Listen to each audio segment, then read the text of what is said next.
Alright gang, welcome back. Today we're talking about hill slope processes in your GPH 111 class. Okay, so here's our game plan for hill slope processes. We're going to take a look at how hill slope processes fit within geomorphology, which is kind of a continuation of where we were at last time with weathering processes.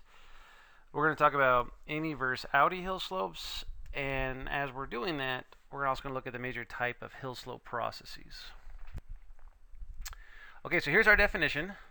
This is my lovely wife right here on a backpacking trip many moons ago. But in the background here, you can see we have exposed bedrock that's weathering and breaking down. But below it, we have piles of debris, rock debris, that are being transported from this mountain down onto this alluvial plain or fan. Okay, the movement of this weathered rock off this hill slope down into this area is what we're talking about, hill slope processes. And the definition is the collective processes that lead to the transport of weathered debris through gravity from mountain slopes to fluvial systems. And fluvial systems is just a fancy word for rivers and streams. Okay, so back to this diagram. I'm going to go over it again. When we talked about the rock cycle, sediment gets dumped off the continents into the oceans, and as that sediment gets compacted, will form sedimentary rocks. If it gets buried deep enough, it'll get cooked into metamorphic rocks, and if it gets buried even deeper, it's going to melt and form magma. That magma can get injected back into the continents through mountains or into mountains, forming igneous rocks. Once those rocks get exposed to the hydrologic cycle, which is where you have water that evaporates off our oceans, condenses into clouds, and then rains onto that rock, it will weather and will generate our weathering front, right? It's the decay and breakdown of the rock. But weathering isn't moving it, we're just breaking it into smaller pieces, or we're dissolving it. Now we're talking about hill slope transport. Hill slope transport is we're going to move this stuff off the mountains and down here to where our rivers are. And the rivers are going to take that material the rest of the way and dump it back in the ocean. And through these processes, through the rock cycle and the hydrologic cycle, we generate our geomorphic system, where rock is added through tectonic processes. It's weathered, broken down, moved by hill slopes, and transported off our continents out into the oceans via rivers. But this is the one we're talking about, hill slopes. So in this image down here, the Sierra Estrella Mountains, we're looking at the accumulation of weathered debris on this mountain being moved down to these alluvial fans, which are a fluvial process, which then moves them to the Gila River. Okay, so what is the weathering front?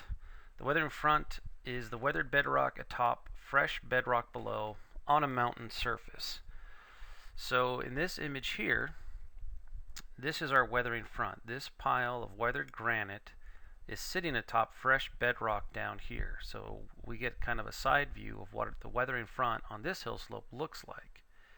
The reason we can see that is the weathering front that was here, the pile of weathered rock that was here, has fallen as a rock slide event down here. It's what we're looking at down here. So then that's the process in a gist, right? The weathering is the breakdown of the rock here. This weathered rock that was up here got acted upon by gravity, and now it's a hill slope process. The hill slope processes have moved those rocks down slope, and eventually they're going to make it down to a river. Hope that made sense. All right, we got two types of hill slope processes in geomorphology. We got innie hill slopes and outie hill slopes. These aren't actually technical terms, but it's a good way to think about them. Innie hill slopes here's an example of an innie hill slope. If you look at this hill slope, you can't see really any channels, any place where water is flowing off the mountain. And that's because the weathering front here is thick. You've got a bunch of weathered rock on this hill slope that kind of acts like a sponge and absorbs, all the water that falls on it. And that water will discharge at the base of the mountain as springs that then flow into streams. And you can see the tracks coming off from there. But it's an innie hill slope. It absorbs that water. Here's an example of an outie hill slope where you can see little channels and rills all over this mountain front where water is flowing off everywhere. This is an outie hill slope. Most of the water flows over the surface. And that's how we're going to break up our hill slope processes. We have water innie processes, creep, landslides, and rock avalanches. Water outie processes, debris flows, mud flows, and rockfall events. And then we have processes that can happen on both innie and outie, sheet wash, rain splash, and critters and plants. What I'd like you to do right now is pause the video, and I would like you to write these definitions of these processes in your notes so that you have them available for you. And that means I'm going to continue talking now because you've paused it, and we're going to move on. Oh, wait, I forgot. Oh, this is kind of cool.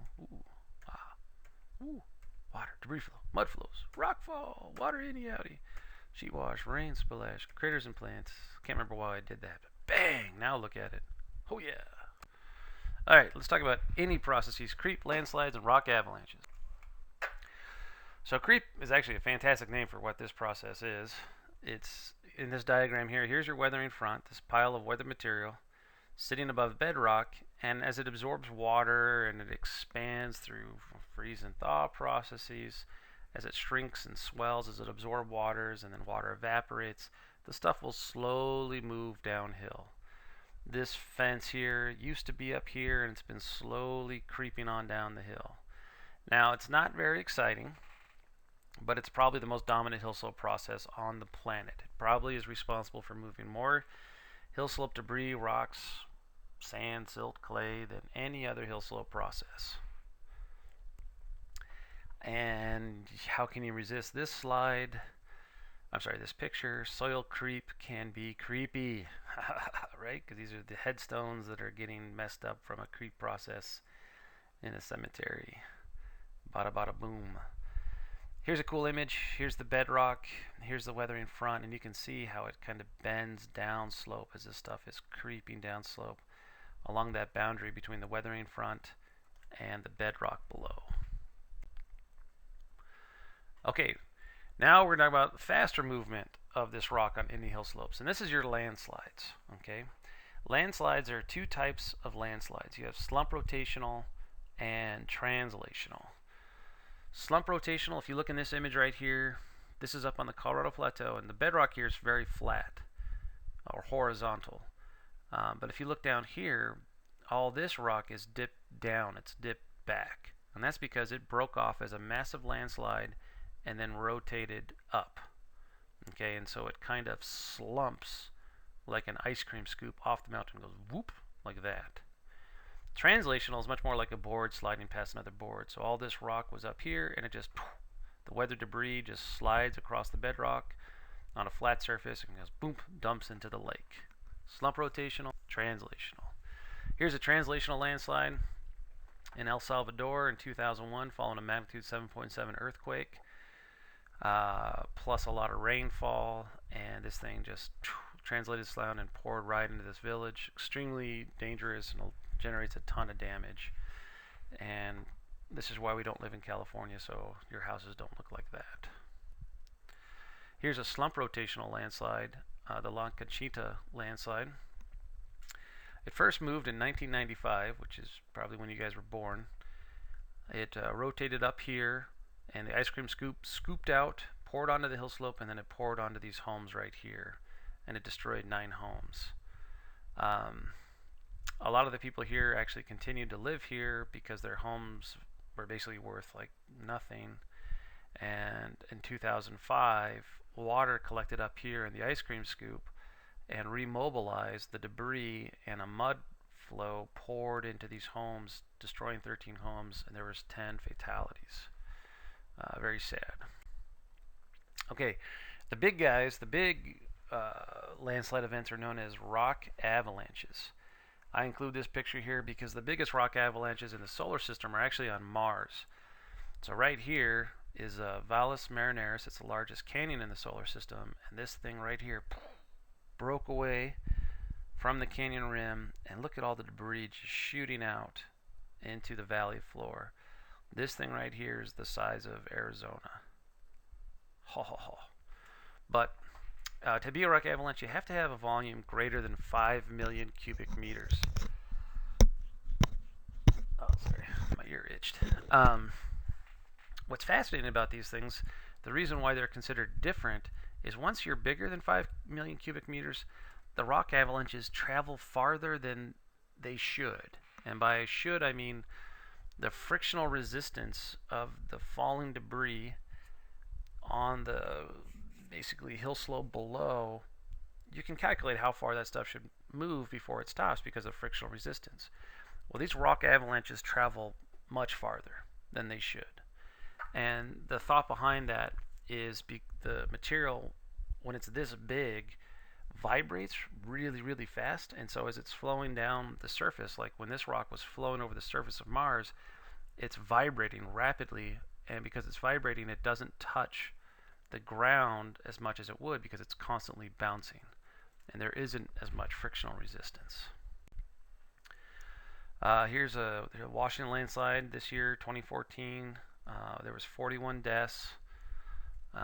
Here's the breakaway scar. It's a slump rotational. Most of the debris fell here, and then a lot of it poured over onto this hill slope down into a housing development.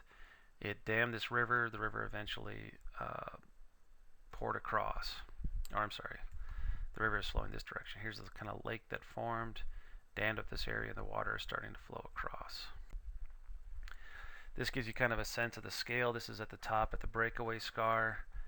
This is a massive landslide or rock avalanche. Here's a great view of the slump rotational aspect of it. It broke away up here. This is the giant ice cream scoop. Then it poured over down this slope into this area. There's a crane for scale. Also this year in 2014 we had a landslide in Colorado coming off Mesa County. We're looking down here. This one was 35 million cubic meters, 4 times bigger than the Washington landslide. This is the breakaway scar, and it poured down into the valley down below. 35 million puts it in the top 10 of historical landslides in North America. This thing was huge. Here's a view looking up at it. Here's the breakaway scar. So much material poured down that it actually escaped the valley and poured out over here. What's really sad is there were 3 guys that were traveling up this road checking out irrigation issues that had occurred from smaller landslides that were occurring prior to the big one and were overrun by this basic overshoot of the landslide material. These are water storage tanks that kind of give you a sense of scale for just how big this landslide was. Alright, now let's talk about Audi processes. Remember, Audi is when we have hill slopes where the water flows over the surface. So the first one is rockfall events. Look how cool this picture is. This rock right here was weathering along this cliff face and then eventually gave way. Gravity took over, gravity won, and you had a massive rockfall event. Rockfall is easy. It's the bedrock faces that are weathering, exposed to the atmosphere and the hydraulic cycle that they basically get weak. Gravity takes over, and you get a rockfall event. They tend to be fairly small, but it's probably the most dominant process in Grand Canyon today. Most of the hill slopes material that's being moved in Grand Canyon is from rockfall events. Okay, debris flows. A debris flow is when you've had basically piles of rockfall events accumulate along a mountain front, get a bunch of water poured into them, you generate this slurry of cement-like stuff that will pour down river channels. Okay, it's very thick, and it moves a tremendous amount of material.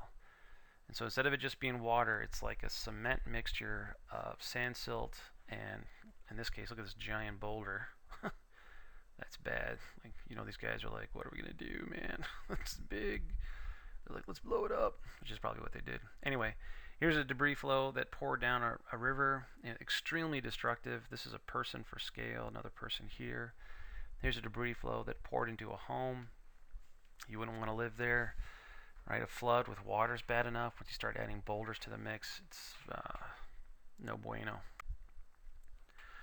So here's this is an absolutely massive debris flow that occurred in Venezuela in 1999 during a massive amount of rain. There was 8 inches of rain, followed in 2 weeks by 36 inches of rain, which is a massive hurricane that released a huge debris flow that poured into this city. And so look at the size of these boulders that are pouring into these buildings as a result.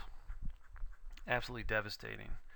You can see that they tried to control the channel out this direction, but the entire city was built on an active alluvial fan. Eventually this channel fills up with rock and the debris flow just pours into the city. Here's closer to home. If you ever want to see a fairly recent debris flow, this is on the backside of Westawa Peak. We figured out it's, I think, like 200 years old is when this debris flow occurred. Anyway, really cool if you want to go take a look at it. This is a picture of Death Valley. All the rock you see in this picture is being transported by debris flows coming off these mountains. Mud flows are very similar to a debris flow, except in mud flows, as the name suggests, it's mostly mud. There's hardly any big rocks involved at all. Again, they can be very dangerous.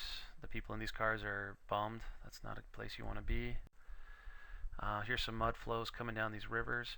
Mud flows tend to be very, very destructive because there's so much basically sediment in the water.